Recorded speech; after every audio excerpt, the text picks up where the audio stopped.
In thinking about the conquest dynasties, we can start by asking, apart from their shared origins in Inner Asia, what do these non-Han regimes have in common? The most basic similarity is the fact of minority rule. Whether it's the Khitans in the Liao, the Jurchens in the Jin, the Mongols in the Yuan, or the Manchus in the Qing, all of these people were very, very few in number compared to the majority Han Chinese populations that they ruled over. And since maintaining permanent military control was impractical, it was too expensive, they didn't have enough manpower for that kind of thing, all of these regimes had to develop civilian forms of government. And for this, they had to recruit the help of Chinese literati. Now, not everyone among the Chinese was willing to accept the idea that the non-Han had a right to hold the mandate of heaven.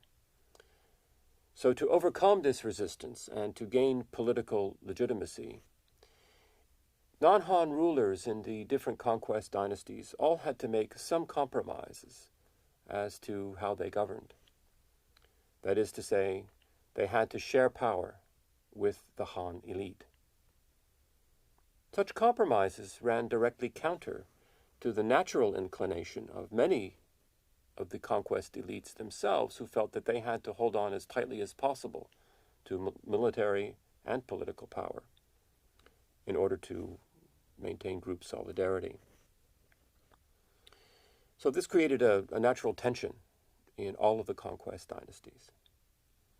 And in their responses to these common challenges, we can identify structural similarities across them that point broadly to a greater tolerance for variation and heterogeneity in the alien regimes.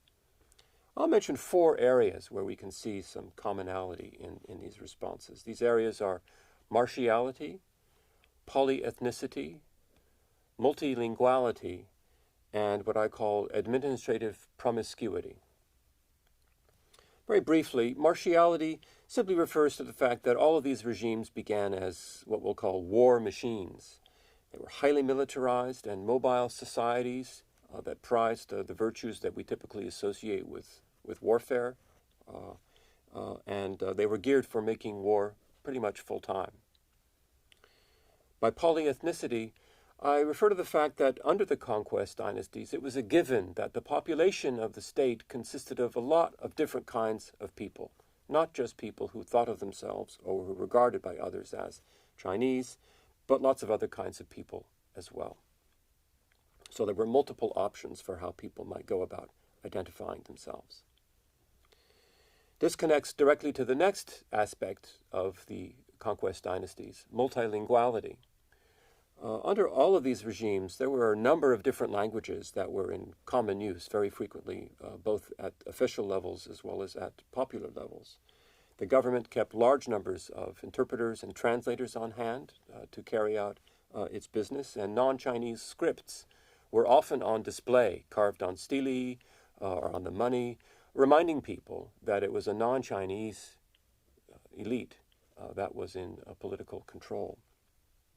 So for this reason, actually, sometimes the conquest dynasties are also referred to as the translation dynasties. And finally, the 4th aspect that I want to draw your attention to is administrative promiscuity. And all I really mean here is the willingness of the governing body to adopt a differentiated legal systems for different groups of people and different regions. This flexibility was reflected, for example, in the maintenance of several capitals simultaneously, with the court rotating seasonally between each of these capitals, a northern capital, southern capital, western capital, so on. This was a legacy of their nomadic heritage. And we will come back to these 4 qualities of martiality, polyethnicity, multilinguality, and administrative promiscuity a little later on in our discussion of the Qing.